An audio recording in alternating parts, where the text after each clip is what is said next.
Despite everything, I believe that people are really good at heart. I don't think of all the misery, but of the beauty that still remains. Whoever is happy will make others happy too. Human greatness does not lie in wealth or power, but in character and goodness. People are just people, and all people have faults and shortcomings, but all of us are born with a basic goodness. Laziness may appear attractive, but work gives satisfaction. The final forming of a person's character lies in their own hands. How wonderful it is that nobody need wait a single moment before starting to improve the world.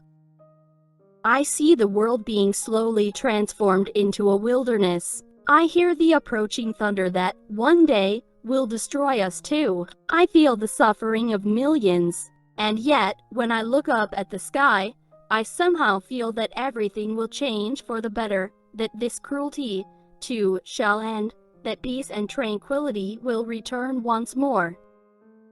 In the long run, the sharpest weapon of all is a kind and gentle spirit. The best remedy for those who are afraid, lonely, or unhappy is to go outside, somewhere where they can be quiet, alone with the heavens, nature, and God, because only then does one feel that all is as it should be. No one has ever become poor by giving. Think of all the beauty still left around you and be happy. We all live with the objective of being happy. Our lives are all different and yet the same.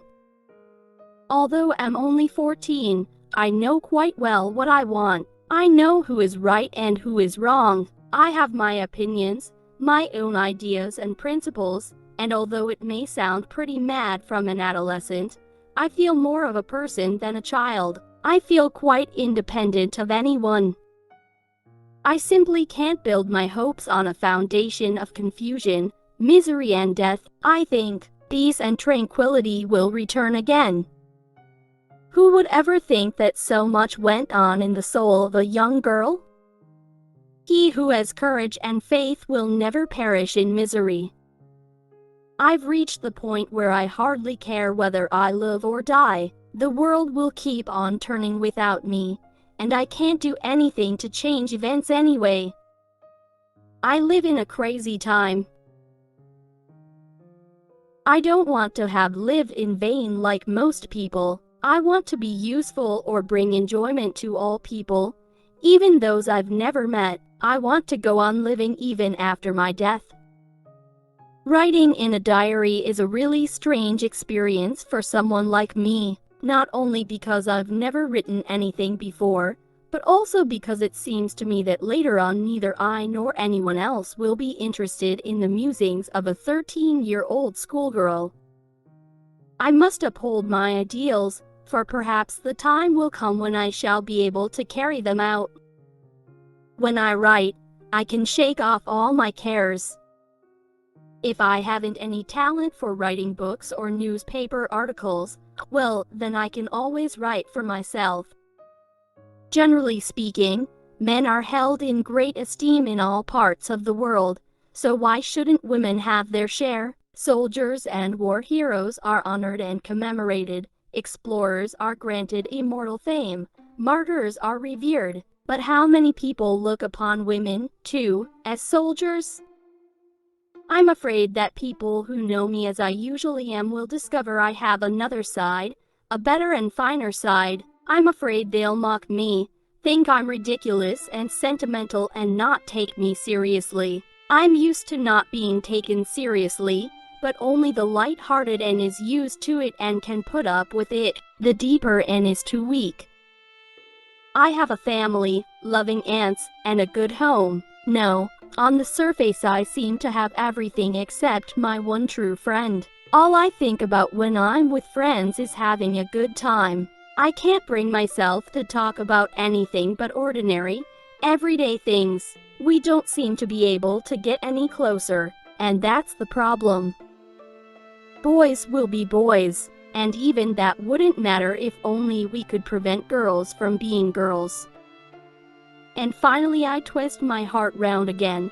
so that the bad is on the outside and the good is on the inside, and keep on trying to find a way of becoming what I would so like to be, and could be, if there weren't any other people living in the world.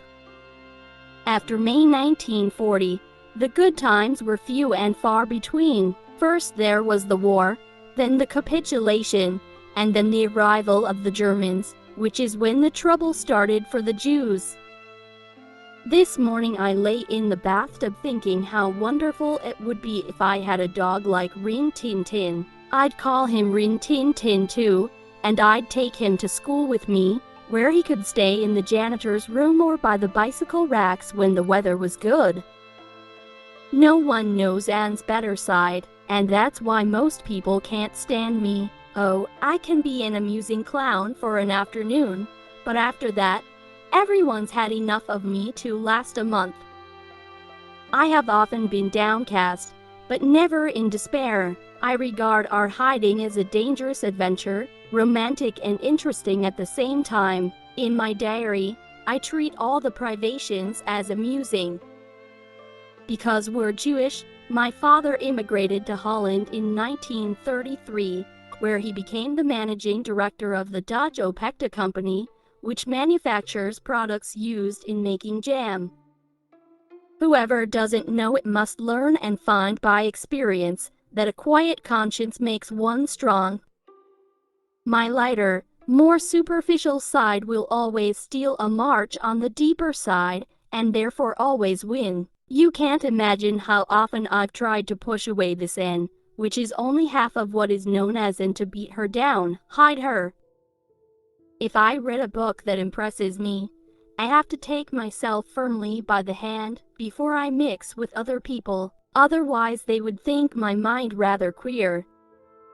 I soothe my conscience now with the thought that it is better for hard words to be on paper than that mummy should carry them in her heart.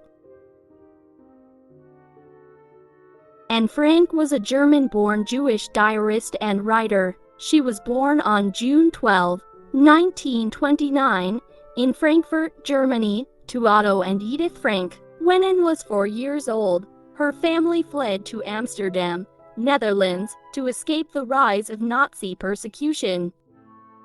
In 1940, the German occupation of the Netherlands began, and life became increasingly difficult for Jewish people. In July 1942, fearing for their safety, Anne and her family went into hiding in a concealed area of her father's office building, known as the Secret Annex. They were joined by the Van Pels family and later by Fritz Pfeffer, making a total of 8 people in hiding. During their time in hiding, which lasted for more than 2 years, Anne kept a diary in which she documented her thoughts, feelings, and daily experiences. Her diary, known as the Diary of a Young Girl, would later become one of the most widely read accounts of the Holocaust. Tragically, in August 1944, the annex was discovered, and its occupants were arrested by the Gestapo. Anne and her sister Margot were sent to the Bergen-Belsen concentration camp, where they both contracted typhus and died in early 1945, just weeks before the camp's liberation. After the war, Anne's father, Otto Frank, the sole survivor of the annex, returned to Amsterdam and discovered Anne's diary. Touched by her words, he decided to have it published. The Diary of a Young Girl was first published in 1947 and has since been translated into more than 70 languages, touching the hearts of millions worldwide.